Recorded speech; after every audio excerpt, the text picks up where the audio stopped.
for the Culture, where we talk about socially relevant things that we want to talk about. And in the latest installment of She Did That, which is a segment that we are using to highlight Women's History Month, our honoree for this week is Camille Hearst. She is currently the head of Spotify for Artists. And what Spotify for Artists is the resource for Spotify that provides artists and their teams to better understand, build their audiences with statistics, analytics, and other educational resources. She is a former head of product at Patreon. We are Patreon users. Um, and she's also the founder and CEO of this company called Kit, where she raised 2.5 million in startup money. And Kit is basically an online community for creatives. She is very clearly in the audio content space. And while she was at Patreon, she sold her company Kit to Patreon for an undisclosed amount of money. And then she rolled up out of Patreon and headed on over to Spotify. Additionally, she holds 2 media related patents, and she has held previous leadership positions at both Apple, Google, and YouTube. As I mentioned, she is very firmly in the audio content space. So she is our She Did That for this week. All right, it was definitely getting that money, doing what other people do. They sell to a company, and for 2 years they're the head of something, and then they roll out. And so she stayed just long enough to get her money, and then Make sure the moved check on to cleared. Spotify, which is again, Kate knocked the hustle. Not at all. Not at all. Now for this week's Blood for the Culture. boiling section. Oh, yeah. Makes your skin crawl, your blood boil, your eyes budge out. We are currently in the middle of the SCOTUS confirmation hearings for Judge Ketanji Brown Jackson, the first Black woman who is up for a Supreme Court justice seat. First Um, black woman nominated. Not Nominated. even, yeah, you got to be nominated first. So you would think, at the very least, a black woman would have been nominated and something fell through or whatever the case may be. Yeah. You know, she's the first black person nominated. So Yeah.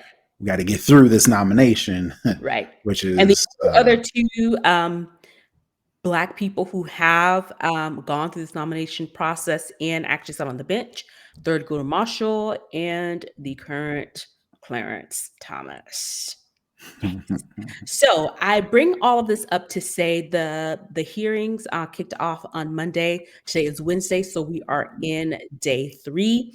This woman is supremely and highly qualified, more qualified than anyone who is currently sitting on the bench. And we knew that she would have to be even in this conversation. She would have to be far superior. I think I saw somewhere that she has more trial experience than all of the current justices that sit on the bench combined. So and, she, to add, appointing a black woman to the Supreme Court was one of Biden's campaign promises. So he is doing a solid. Some of the things he's tried to put through haven't really went 100% the way they wanted them to go. But this one is one of those things that, yes, she does have to be or confirmed. Mhm. Um, and that will eventually be a formality.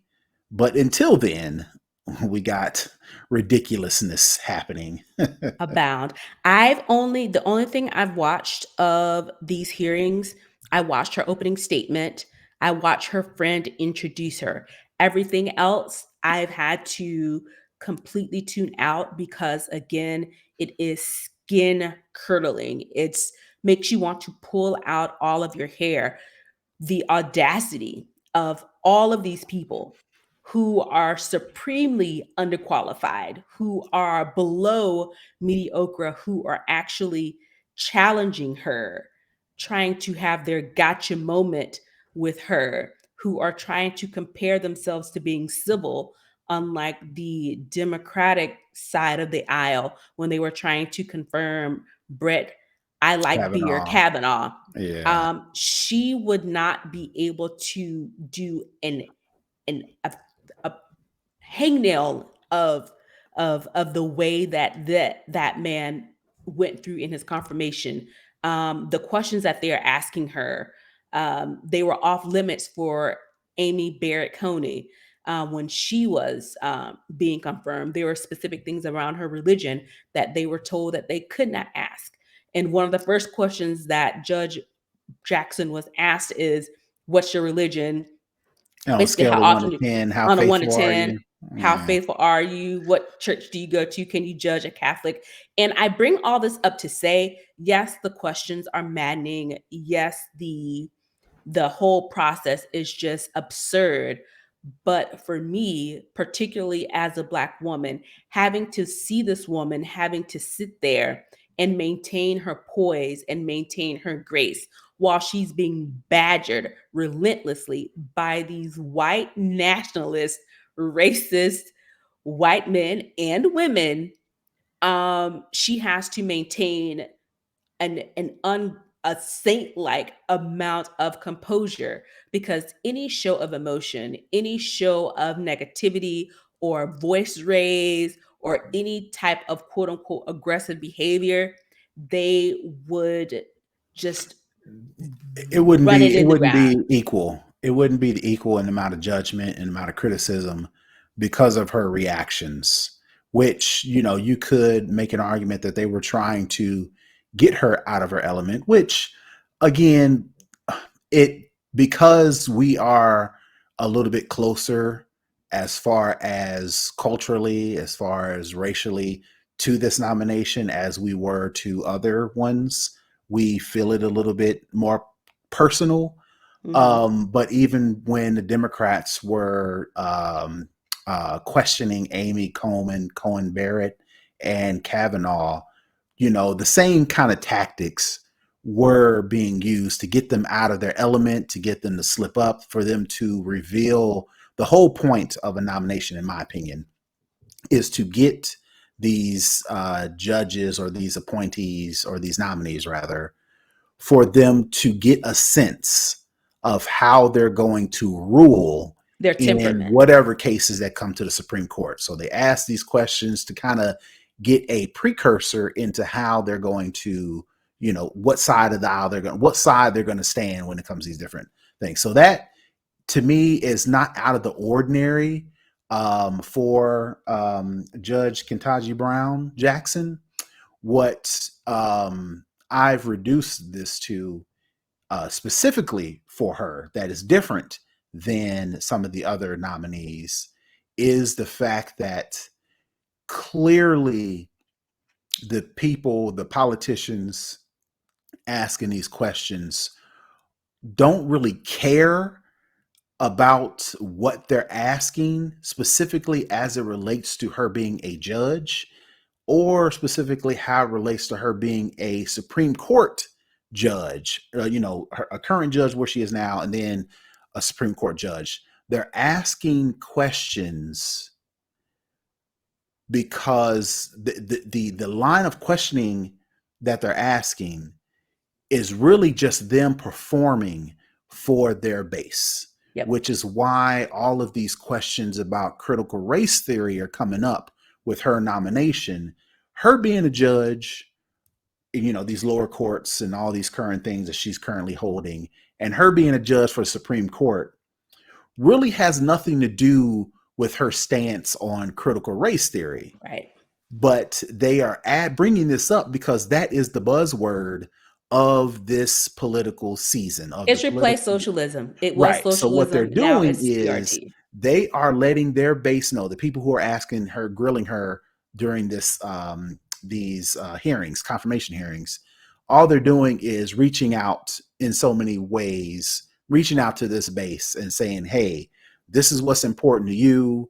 This is what I'm talking about. So when November rolls around, remember that I was the one taking the confirmation, the Supreme Court justice nomination to task on critical race theory, when in reality, the questions that they're asking are pretty much all of them. That's why I tuned it out. This ain't got nothing to do.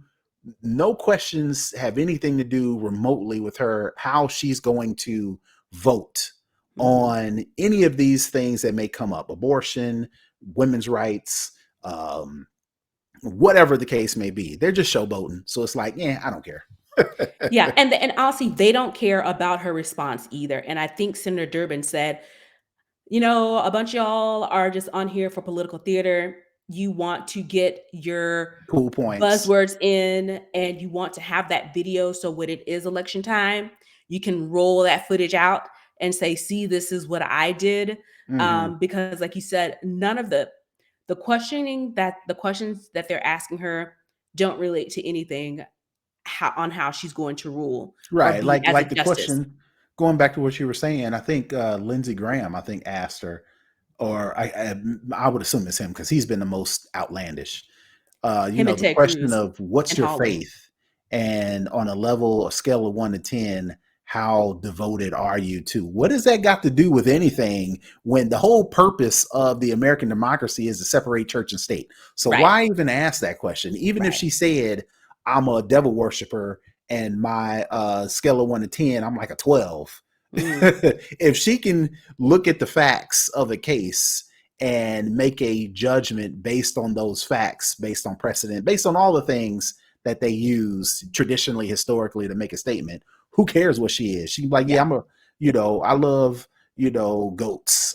Now that would be, of course, I'm being facetious, but at Right. the same time, so But what? honestly, you're not that far off because they were asking her if she thinks babies are racist. Right. They asked her to And that's Ted define what a Cruz. woman is. It's, Yeah. it's those type of things. And to be clear, they're not going to vote for her anyway.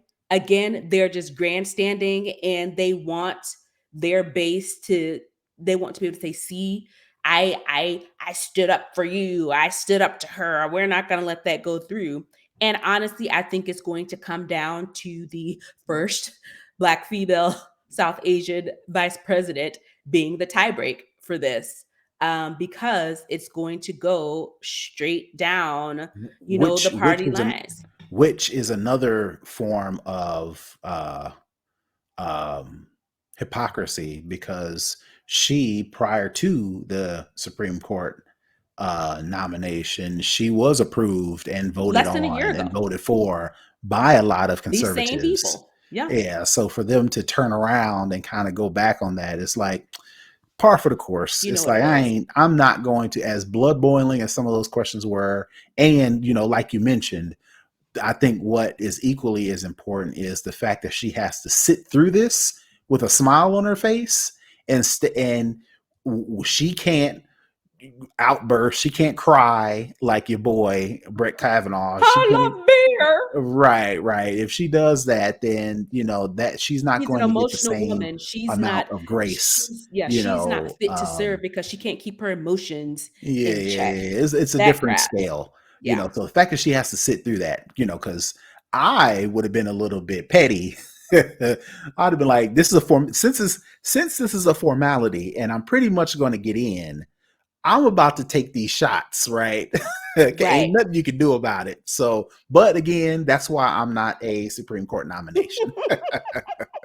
That's why I'm not in that seat, because Petty Betty would be in full force, in full swing. Like, y'all are not going to play me like this. Because when that lady Y'all, asked her, I can't think, she's like, well, "What? How do you define a Marsha woman?" Blackburn, Yeah, I'd have been like, I would have Tennessee. said, "I'm sorry, what?"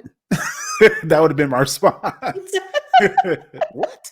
And then that And would you have been. could see the look on her face with some of the questions. She was like, and I think she even said a couple of times to people, I'm not sure what the question is you're asking me, because it's like they just got all the buzzwords that all of their racist buddies like, and they just put them in sentences with a the and a and an and periodically to kind of make it sound like a sentence, because some of these Or make it sound questions, like a question, because half of them right, weren't even questions, because they it was answered just the question for diatribe. It her. was just like they were doing their own kind of what do you call it, at the Stump Saturday speech. Night Live when they do their monologue. Oh, their It was monologue. like Yeah, their yeah. monologue. It was like there's no questions in any of this. You're just you're taking this opportunity to try and knock down this black woman. You're taking this opportunity to try and have a, a rehash of Brett Kavanaugh to say, oh, we're so much more peaceful. We're Civilized. so much, yeah, we're so much more civilized in the way